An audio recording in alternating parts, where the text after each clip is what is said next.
চারুকলা ভর্তি প্রস্তুতি, এনটিআরসি জব প্রিপারেশন এবং বিদেশে উচ্চশিক্ষার জন্য বিস্তারিত গাইডলাইন পেতে আজকেই আমাদের নিউজলেটার এনরোল করুন এবং সোশ্যাল মিডিয়ায় নক দিন এখনই। টোটাল প্রিপারেশনে এই বিষয়টা। তো জেনারেলি আমরা যেটা দেখি সাধারণত যে একটা স্টুডেন্ট যখন প্রিপারেশন নেয় এই অ্যাডমিশন টেস্টের জন্য, তখন তারা কিন্তু একজন একটা অঞ্চল থেকে আসে। তো লাইক আপনি আলটিমেটলি ওই যে অঞ্চল থেকে আসতেছেন সে অঞ্চলে কিন্তু আপনার একটা কথার টান থাকতেছে, টোন ডিফারেন্ট থাকতেছে, বা আপনার ভয়েস অনুযায়ী কিন্তু এটা আসতেছে রিপিটেডলি। তো জেনারেলি ম্যাক্সিমাম ক্ষেত্রে যেটা খুবই কমন সেটা হচ্ছে শুদ্ধ ভাষায় কথা বলা বা কথার শুদ্ধতা, বা আপনি যখন কথা বলতেছেন তখন আপনাকে চেষ্টা করতে হবে যে আপনি কথাটা যেন শুদ্ধ ভাষায় বলতে পারেন, বা ইন দ্য মিন টাইম যে কথাটা বলতেছেন সেই কথাটার ভেতর যেন একটা চলিত টোন থাকে। এই জিনিসটা খুব গুরুত্বপূর্ণ। Point number 1।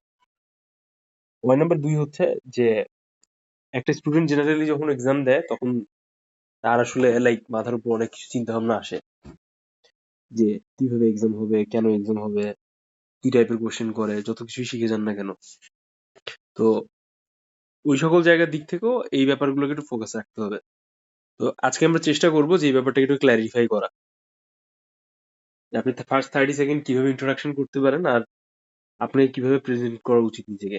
ঠিক আছে, যদিও আমি এই ব্যাপারে একটা বেসিক হিন্টস দিয়েছি এর আগে যারা ছিলেন প্রিপারেশন নিয়েছেন, কিন্তু আজকে আমি মোটামুটি এটা নিয়ে ভালো ডিটেলসে কথাবার্তা বলবো। তার আগে আপনি আমাকে বলেন আপনাদের কাদের এক্সাম কবে, আপনার এক্সাম কবে? নিশ্চয়ই ডেট পেয়েছেন। ভাইয়া এখনো তো ডেট দেয়নি। আচ্ছা, আপনি তো ডিভিশনের প্রিপারেশন নিচ্ছেন না? জি ভাইয়া।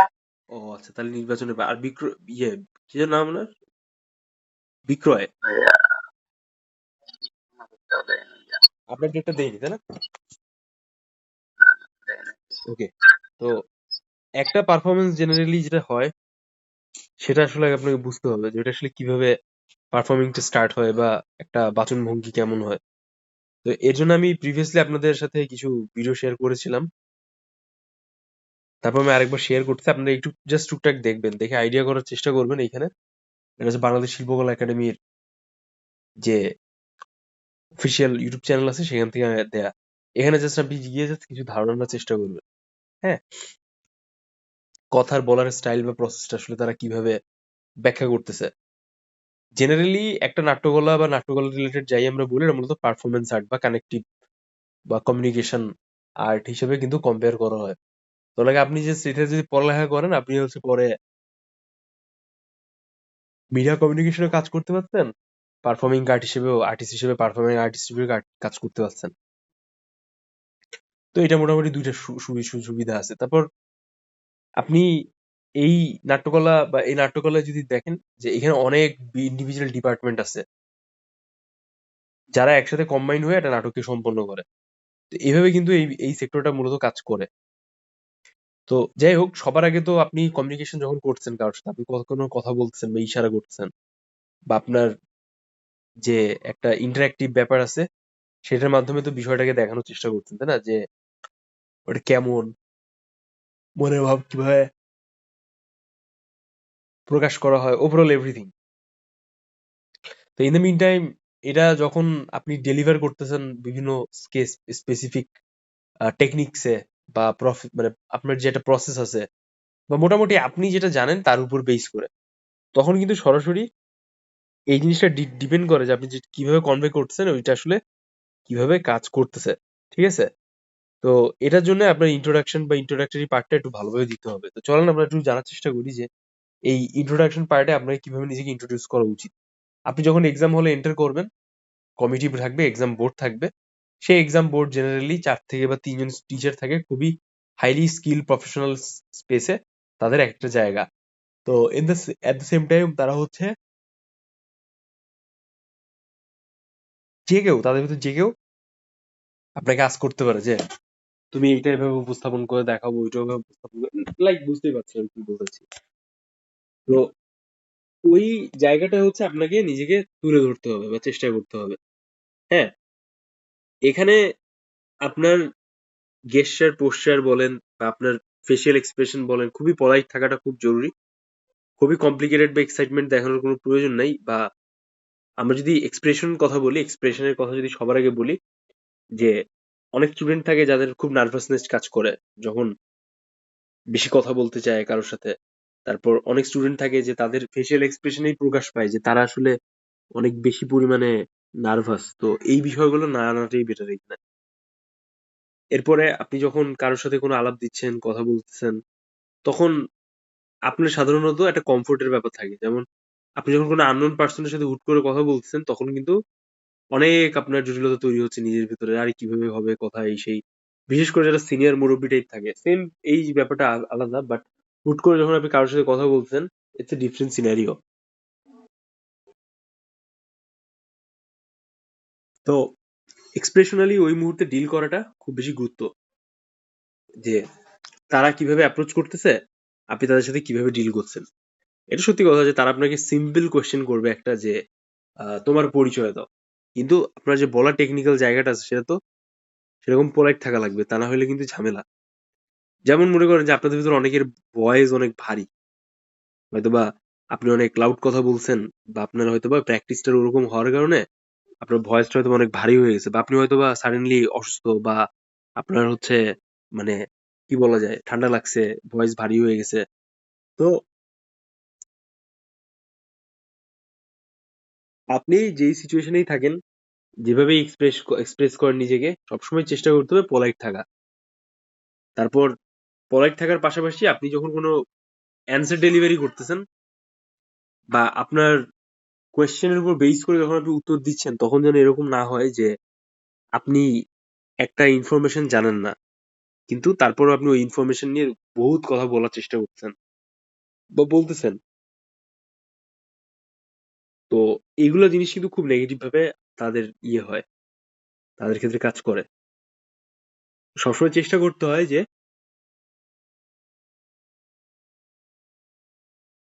এই এক্সপ্রেশনাল অ্যান্ড ইমপ্রেশনটা ঠিক রাখা। তো এখন আপনি বলতে পারেন যে ভাইয়া তাহলে কি জেনারেলি আমরা কিভাবে কথা বলবো, এখন কথা বলতে হয় কিভাবে, এটা কি আমাদের জানতে হবে? ব্যাপারটা নট লাইক দ্যাট। এখানে যে প্রসেসটা হচ্ছে যে আপনি যেভাবে কথা বলতেছেন তাদের বোধগম্য হচ্ছে কিনা। যেমন অনেক সময় আমরা কথা যখন বলি, তখন ওটা সাউন্ড ডিফারেন্ট শো করে, বা এটা ডিফারেন্ট সাউন্ড করে, তখন গিয়ে কিন্তু অনেক ঝামেলা হয়। বা তখন কিন্তু জেনারেলি সামনে যে পার্সন আছে সে কিন্তু বুঝতে পারে না, বা তাদের বোঝার ভেতরে হয়তো অনেক কমপ্লিকেশন তৈরি হয়। তো এই জিনিসটা কিন্তু খুব গুরুত্বপূর্ণ, যে আপনি কিরকম সাউন্ড করতেছেন। তো ব্যাপারটা এরকম না যে একেকটা অঞ্চলের ভাষা এক রকম, তো তারা বুঝবে কিনা বা তাদের অনেক বেশি জটিলতা হয় কিনা বুঝতে, ব্যাপারটা এরকম না। বিষয়টা হইতেছে যে আপনি যেটা বলছেন সেটা ভালোভাবে এক্সপ্রেস হচ্ছে কিনা, বা আপনার ওয়ার্ড চয়েস তাদের কাছে বিরক্তি যেন না লাগে, তারা যেন সহজে জিনিসটাকে কি ডেলিভার দেওয়ার যে আপনার ক্যাপাসিটি আছে সেটা যেন বুঝতে পারে। হ্যাঁ, হুট করে দেখবেন কি যে আপনি যদি কোনো শিল্পকলা একাডেমি বা এরকম কোনো জায়গায় যান, দেখবেন কি যে একটা হুট করে একটা পার্সন আসছে, সে এসে আপনাদের সাথে কথা বলতেছে। তো তার ভয়েসে হচ্ছে অনেক বেশি পরিমাণে আপনি লাইক কি বলা যায়, আপনার হচ্ছে অনেক বেশি পরিমাণে হচ্ছে আহ, মানে খুবই মনে হচ্ছে যেন সে খুব সুন্দর স্টাইল করে কথা বলে, অ্যাট্রাক্ট আর্ট শার্ট আছে অনেক বেশি কথায়। তো এটার কারণটা কি? এর কারণটা হইতেছে যে সে যে প্যাটার্নে কথাটা বলছে সেটা আপনি ভালোভাবে বুঝতে পারছেন, বা আপনি সচরাচর যেটা শুনেন তার থেকে একটু ডিফারেন্ট। শব্দ চয়ন, বলার style, word delivery, sentence selection খুবই সুইটেবল। তো এই জিনিসটাই মূলত আপনাকে দেখতে হবে, দেখানো লাগবে তাকে, যে মুখস্থ টাইপ কথা না বলে আপনি কথাগুলোকে এমনভাবে ডেলিভারি করলেন যেন তারা সহজে বুঝতে পারে। হ্যাঁ, তো এই ব্যাপারটা আশা করি সবাই ভালোভাবে ধরতে পারছেন বা বুঝতে পারছেন আমি কি বলতে চাচ্ছি। আচ্ছা, এতটুকু বিষয়ে কি কারো কোনো প্রশ্ন আছে?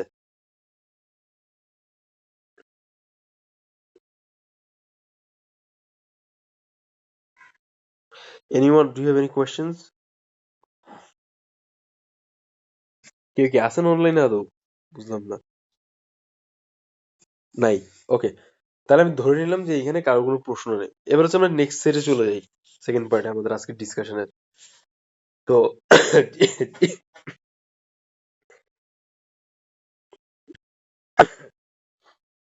জেনারেলি আপনারা যখন একজন এক্সামিনারকে আপনার পরিচয়টা দিচ্ছেন, তখন আপনি সরাসরি হচ্ছে তিনটা বিষয় নিয়ে আলোচনা করবেন বা কথা বলার চেষ্টা করবেন। ফার্স্ট অফ অল আপনার নাম, আর আপনাকে কিভাবে সম্বোধন করবেন the next couple of minutes. এরপরে হচ্ছে আপনি সরাসরি আপনার নামের সাথে সাথে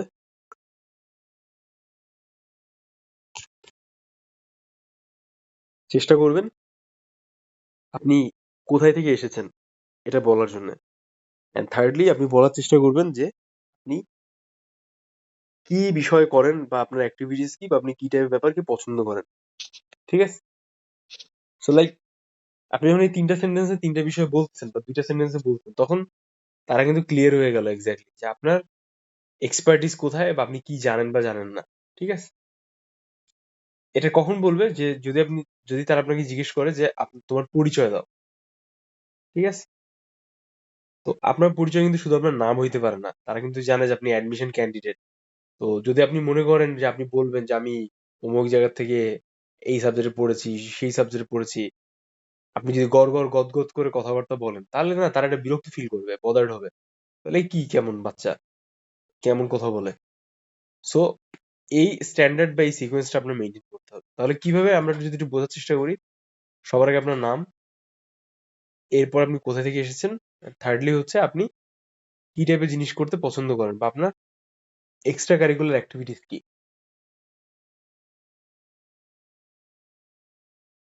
অনেক সময় এক্সামিনাররা কি করে, আপনাকে ডাইরেক্টলি শুধুমাত্র নাম আস্ক করে, তখন আপনি নাম বললেন। তারপরে স্টেপ বাই স্টেপ এই কোশ্চেন আমি যে টোটাল তিনটা সেন্টেন্সের কথা বললাম, এটাই হচ্ছে তারা আপনাকে ধাপে ধাপে আস্ক করবে যে আপনি কি করতে পারেন বা আপনি কি পারেন জানেন, বা তারাই আপনাকে ডাইরেক্ট বলবে যে তুমি কি নাটক জানো, তুমি নাটক করতে পারো। তখন আপনি যদি বলেন আপনার যে বক্তব্যটা, হ্যাঁ আমি নাটক পারি, বেসিক ছোটবেলা থেকে আমার নাটক দেখার একটা প্র্যাকটিস আছে, যেহেতু আমি নাটক পারি, আমি নাটক সম্পর্কে আমার একটা ধারণা আছে, এরকম যখন আপনি বলবেন তখন তার আপনার বিষয়টা ক্ল্যারিটি পাবে। ঠিক আছে? সো জেনারেলি একটা ভাইবার পরীক্ষার উদ্দেশ্য কি, এটাও আমাদের একটু জানতে হবে। একটা ভাইবা পরীক্ষার স্টুডেন্ট শুধুমাত্র এটা না যে একটা স্টুডেন্টকে কোয়ালিফাইড করেছে, সে এই প্রতিষ্ঠানে পড়ার যোগ্যতা রাখে কি রাখে না, এই বিষয়টা।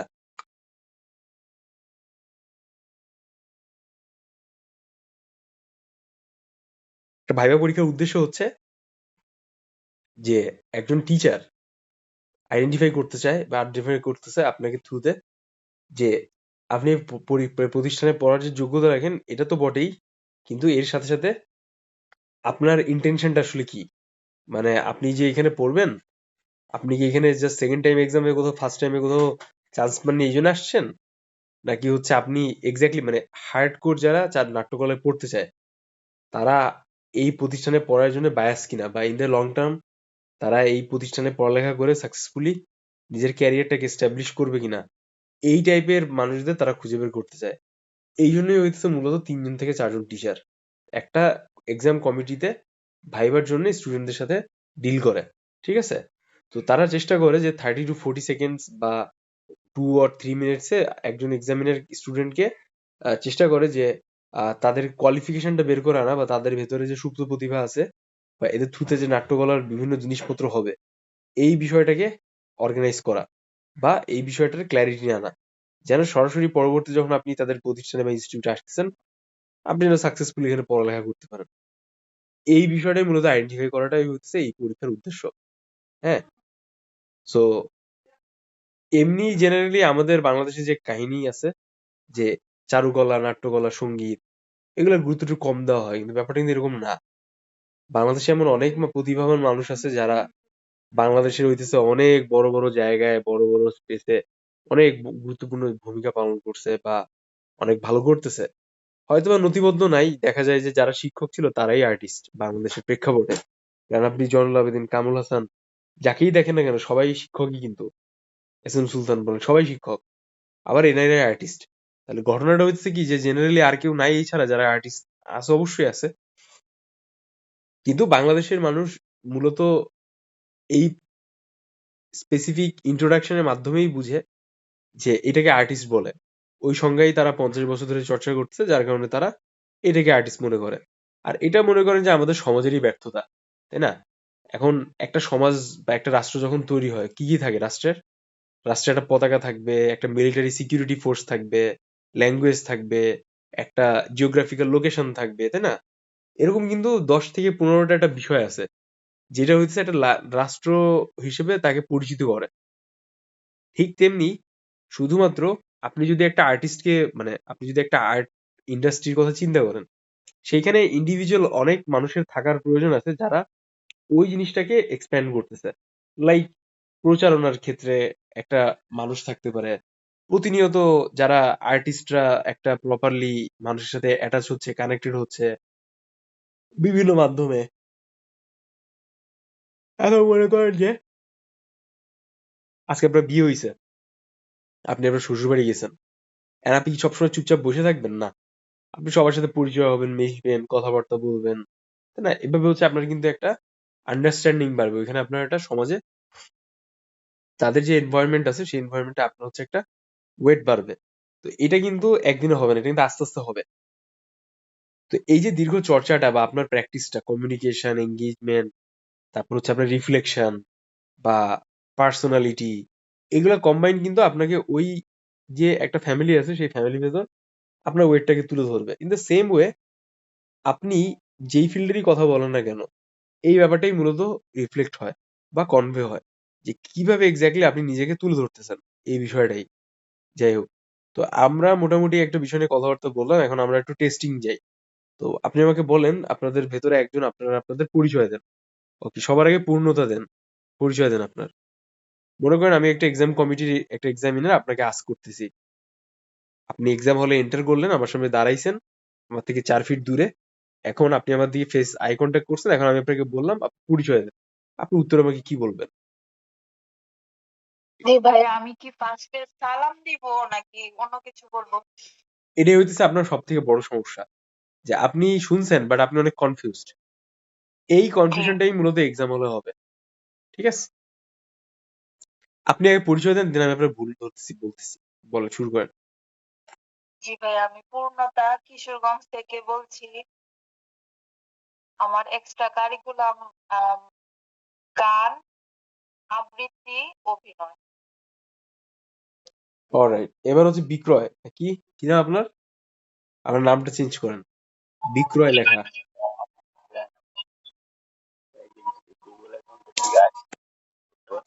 হ্যাঁ, আচ্ছা ঠিক আছে, তাহলে বলেন আপনার আপনার ইয়ে বলেন, আপনার হচ্ছে পরিচয় দেন।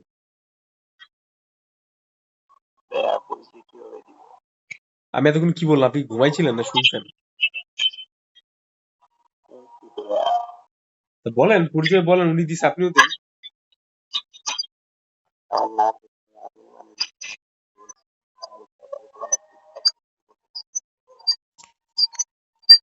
কিছুই বুঝতেছি না আমি আপনার কথা।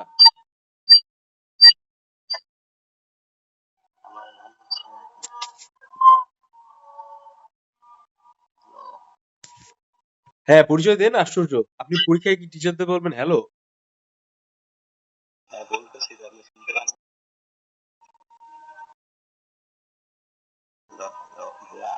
হ্যাঁ বলেন, আমি শুনতেছি।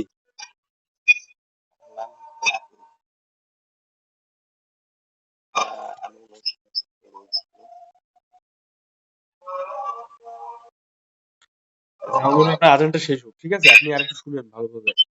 তো এখানে ব্যাপারটা হচ্ছে যে যখন পূর্ণতায় আপনি আপনার পরিচয়টা দিলেন, এটা খুব স্বাভাবিক ব্যাপার। আপনি নতুন যখন কাউকে দেখছেন, আপনি গ্রিট করতেছেন যে সে, মানে সে কোন ধর্মাবলম্বী সেটা ডাজন্ট ম্যাটার। আপনি জাস্ট বলবেন আদাব বা আসসালামু আলাইকুম বা আদাব, আপনি যেভাবে কমফোর্ট ফিল করেন আপনি বলবেন।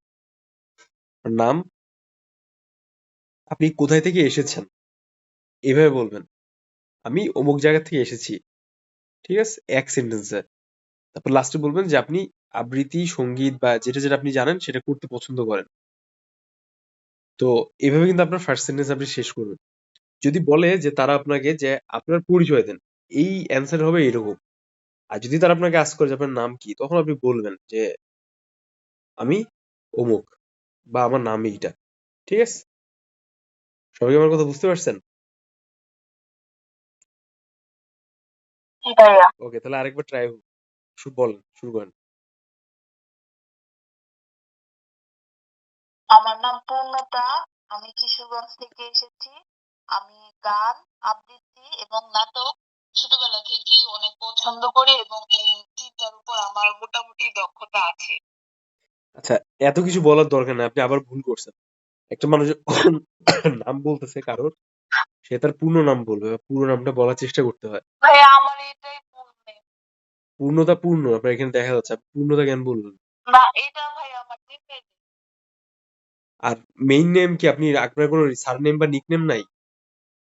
জি না, শুধু পূর্ণতাই আমার শর্ট নেম। না না, আমার কথা বুঝেননি। একটা নামের ভিতর কি থাকে? তিনটা পার্ট থাকে।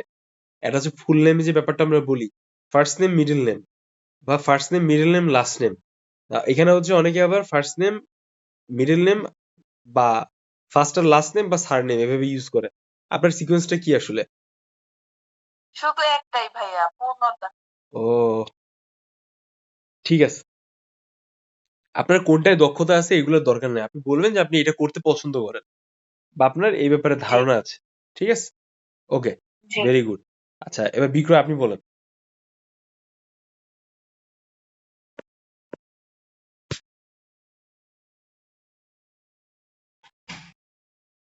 হ্যালো।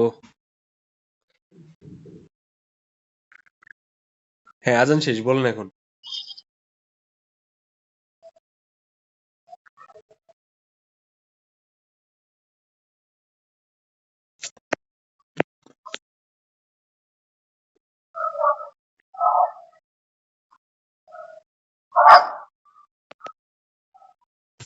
আপনার কথা কিছু শোনা যাচ্ছে না, বুঝছেন?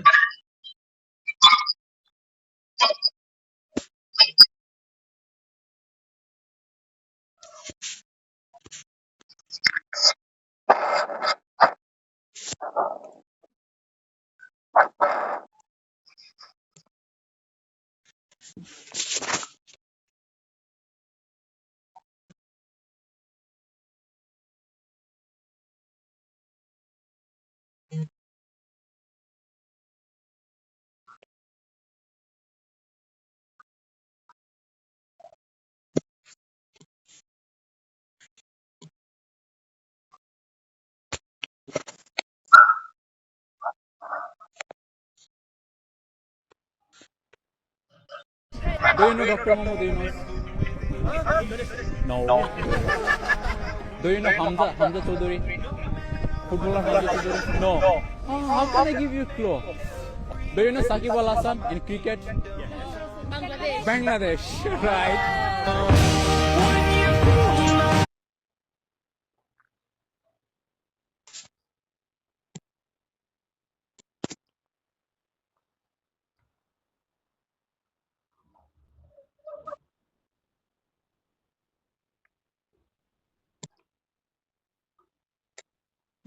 শোনেন, আপনার আমি বলতেছি তখন ধরে আপনি আপনার পরিচয়টা দেন। আপনি কি করতেছেন এটা? আপনি মানে মাইক খুলে বসে আছেন, আমরা তো সবাই আপনার কথা শুনতেছি, তাই না?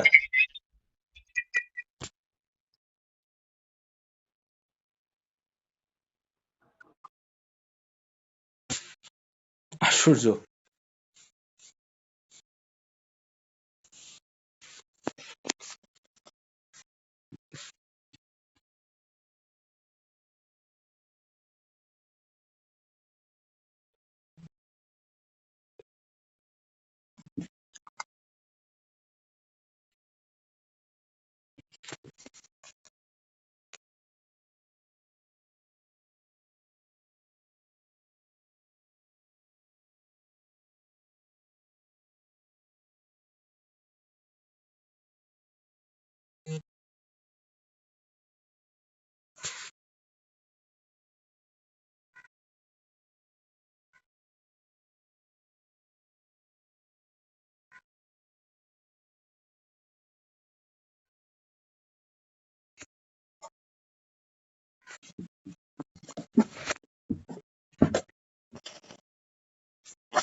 আপনার কথা শোনা যাচ্ছে না। কি বলে ওনার নাম?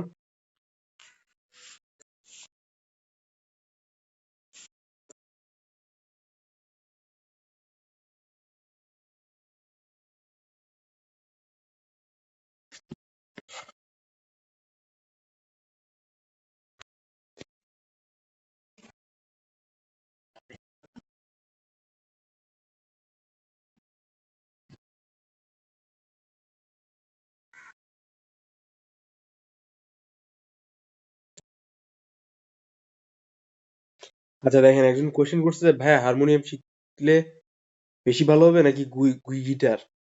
বেসিক্যালি হচ্ছে আপনি যাই শিখেন না কেন, আপনার এক্সাম হলে কোনো হারমোনিয়াম বা গিটারের কোনো ব্যবস্থা থাকবে না। আপনি শিখে আসলে ওটা আপনার নিজের দায়িত্বে নিয়ে যেতে হবে ওখানে প্লে করার জন্য। ঠিক আছে? আপনি উত্তর পাইছেন, আপনার উত্তর পূর্ণতা? জি জি ভাইয়া ভাইয়া, ওইখানে কি ওইখানে কি হারমোনিয়াম হারমোনিয়াম থাকবে? থাকবে? কোনো ব্যবস্থা থাকবে না, কোনো ইনস্ট্রুমেন্টের ব্যবস্থা থাকে না। So it's all up to you, আপনি ওটা নিয়ে যাবেন কি যাবেন না। ঠিক আছে? জি জি তো এটা একটু মাথায় রাখেন। আর কোনো প্রশ্ন আছে আপনার? ভাইয়া ভাইয়া, আবৃত্তি আবৃত্তি যে যে যে যে যে ছোটদের ছোটদের আবৃত্তি আবৃত্তি যেটা যেটা ওই ওই যে যে ঘোড়া গান মরাগান টাইপের টাইপের, এগুলা এগুলা বললে কি বললে কি কোনো কোনো সমস্যা সমস্যা হবে? হবে? আপনি জাস্ট একটু বিদ্রোহী টাইপ কবিতা বা একটু মানে কমন কবিতা, কুমড়ো ফুলে ফুলে এরকম জিনিসপত্র শেয়ার করতে পারেন। যেহেতু এটা ফেব্রুয়ারি মাস, ভাষার মাস, ভাষা রিলেটেড অ্যাক্টিভিটিস রাখা উচিত। ঠিক আছে? আপনি জি নেক্সট জি ভাইয়া। ক্লাসে ভাইয়া। এটা প্র্যাকটিস করে আসেন। দেখি কি অবস্থা আপনাদের আবৃত্তির। এটাই এটাই ছিল ছিল ভাইয়া ভাইয়া প্রশ্ন। প্রশ্ন। সাপোজ এটা প্র্যাকটিস করেন, দেন আস্তে আস্তে করে আমরা এক্সটেন্ড করবো। আপনার কিছু পারফরমেন্স করে আসার কথা ছিল, আপনি তো কিছু দেখাইলেন না আমাকে। ভাইয়া আমি ভাইয়া, তো আমি তো আজকে আজকে ফার্স্ট ফার্স্ট জয়েন জয়েন করছি। করছি। ও আচ্ছা, তাহলে মনে হয় ওটা আরেকজন। Sorry for that. ঠিক আছে, আপনি আপাতত শিখে আসেন। আর আমি গ্রুপে একটা ভাইয়া ভাইয়া, আমি কি আমি কি কোনো কোনো অভিনয় অভিনয় রেকর্ড রেকর্ড করে করে আপনাকে আপনাকে পাঠাবো? পাঠাবো? ভিডিও রেকর্ড করে পাঠাবেন। দেখেন, আমি হচ্ছে গ্রুপে হচ্ছে একটা শেয়ার করছি, ভিডিও শেয়ার করছি। মানে জি জি এটা হইতেছে যে আপনার কি ভিডিও, এটা হচ্ছে নভেল আহমেদের একটা ডকুমেন্টারি টাইপ। এই যে এটা একটু দেখেন, দেখে চেষ্টা করেন। আর হচ্ছে সিকোয়েন্সিয়াল আবৃত্তি চেষ্টা করেন ভাষা আন্দোলনের কবিতার উপর, বা কুমড়ো ফুলে ফুলে যেটা কিছু আছে না, বেশ কিছু কবিতা, এগুলো টুকটাক ট্রাই করেন, ইনশাল্লাহ ভালো কিছু হবে। ওকে, তো আজকে আমরা ক্লাস এই পর্যন্ত রাখি, কারণ উনি যে আছেন উনি ভালোভাবে অ্যাক্টিভলি জয়েন করতেছেন না। তো আই হোপ যে সবাই নেক্সট ক্লাস থেকে জয়েন করবে। গ্রুপে আমি শিডিউল দিয়ে দেবো। Thank you so much.